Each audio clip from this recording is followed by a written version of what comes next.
to like them by answering those questions. Without wasting time, I will call them. But I would like to say something Before them, it's okay. Kindly go ahead. This visit was supposed to take place last week. Unfortunately, I had to go to Moscow and Kiev, as you know. But it was a visit of solidarity, especially with the victims of terrorism in the holy months of Ramadan. And the fact that I came to Borno State is symbolic of our priority in the world to fight terrorism and to create solutions for the victims of terrorism. Now, the Borno State I've heard about in many circumstances around my life as a High Commissioner for Refugees and then as Secretary General was a Borno State of terrorism, of violence, of displacement, of despair. This is not the Borno that I found today. The Borno I found today is a Borno of hope, is a Borno with future. And I was very impressed to see the policy that is being applied here, recognizing that you don't fight terrorism just by military means. You fight terrorism addressing the root causes of terrorism. And the policy of the governor, which is aiming at reestablishing fully the confidence between the people and the government, is an essential element that I could witness today being implemented in reality. And on the other hand, it is absolutely essential to understand that in a situation like this, it's not enough to provide humanitarian assistance. And I'm grateful to all those in the international community that have supported the people of Borno with humanitarian assistance. But the people I met today want more than that. The people I met today in the IDP camp want to go back home in safety and dignity. And when one looks at the state, one understands that the way to address terrorism effectively is to provide not only hope, but a future of reality, is to invest in livelihoods, is to invest in the reintegration of those that have been, in the past, recruited by these terrorist groups, by Boko Haram. I was amazed to see today in a center those that had been terrorists. They want to integrate in the society and contribute to the society. And the policy that is in place here is a policy of reconciliation, is a policy of reintegration, and is a policy aiming at a development perspective to allow for terrorism to be definitely eliminated. The fact that the people is able to construct their own future in confidence with those that are governing them. I want to congratulate the governor for what I've seen today and to tell him that I want to appeal strongly to the international community to understand Borno as a state of hope, to support humanitarian action in Borno, but to recognize the enormous challenges that Borno faces with climate change, with still Boko Haram active, even if weakened, and to invest in the Borno of hope, to provide support to the projects of the government of Borno and of the civil society in Borno in order to create the conditions for real development, to create the conditions in which schools work, hospitals work, jobs exist, in which people can live in peace and people can live in solidarity. So I will be your advocate, Mr. Governor, your advocate within the international community, asking the international community to support and to invest in the Borno of hope. Thank you, Mr. Secretary General. Gentlemen of the press, yes. Please introduce yourself and ask your question very short and direct, please. Good evening. My name is Abdul Karim Haruna. I work for Human Angle Media. Mr. Secretary General, sir, you did say that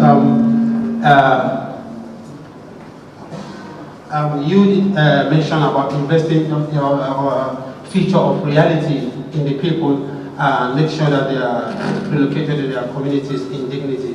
But one of the challenges faced by government of Borno State presently is the relocation of people back to their community. They are constrained from going into the bushes to farm because most of the land around the communities that are being relocated are mined. So in what way is the UN going to be supporting Borno State in the area of demining these bushes so that the people can go back and pick up their lives, livelihood like farming, fishing and so on? The UN has its demining program, and I believe that there's full possibility of cooperation with the government of Borno in relation to that. But of course, it's not only demining. It's, as I said, invest in the future of people, invest in the schools, in the hospitals, in creation of jobs, in the livelihoods, in helping those products that they are able to deliver to go to the market, and making Borno not only, as I said, a state of hope, but a state of reality in which there is no room for terrorism. Thank you, sir. Yes, the next question. Okay, just one question, and perhaps, if Your Excellency permits, the international journalists who also want to ask one question. Yes.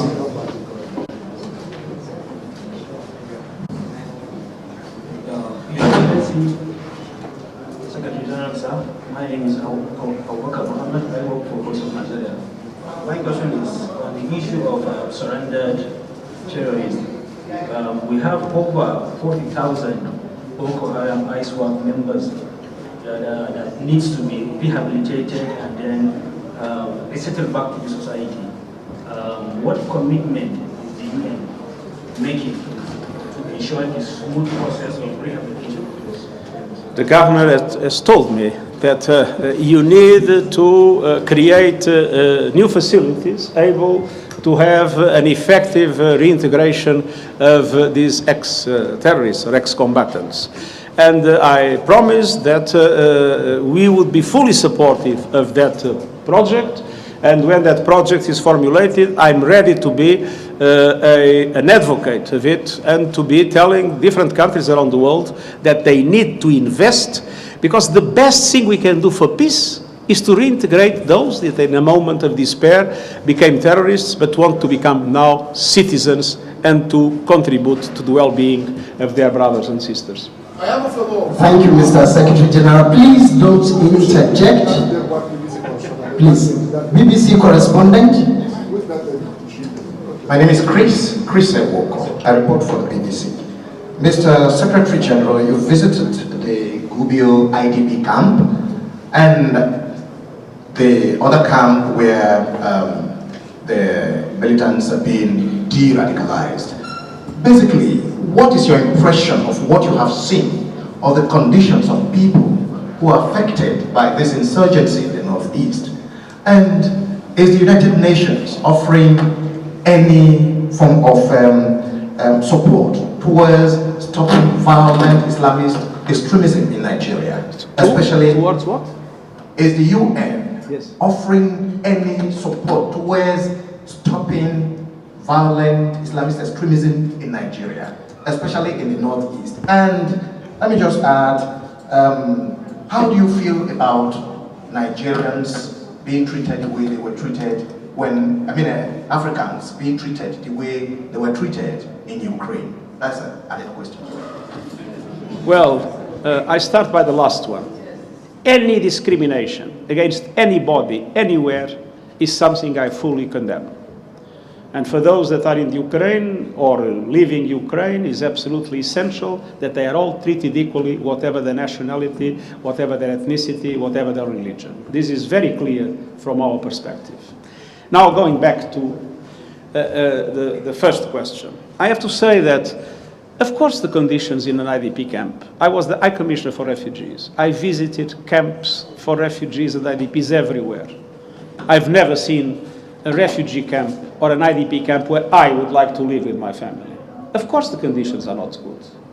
And that is why it is so wise, the policy to say, let's do what we have to do about humanitarian support to these camps, but let's try to find a solution for people.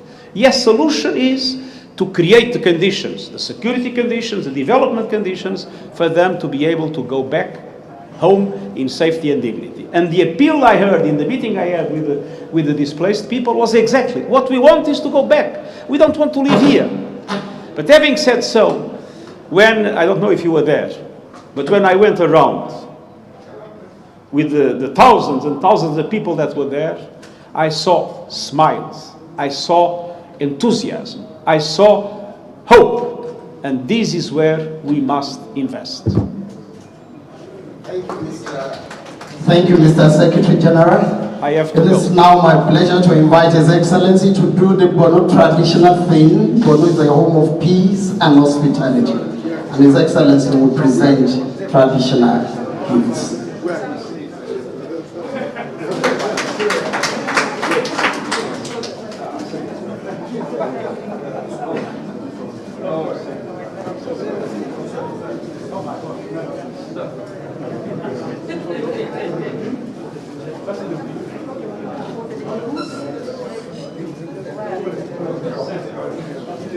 Thank you, Your Excellency.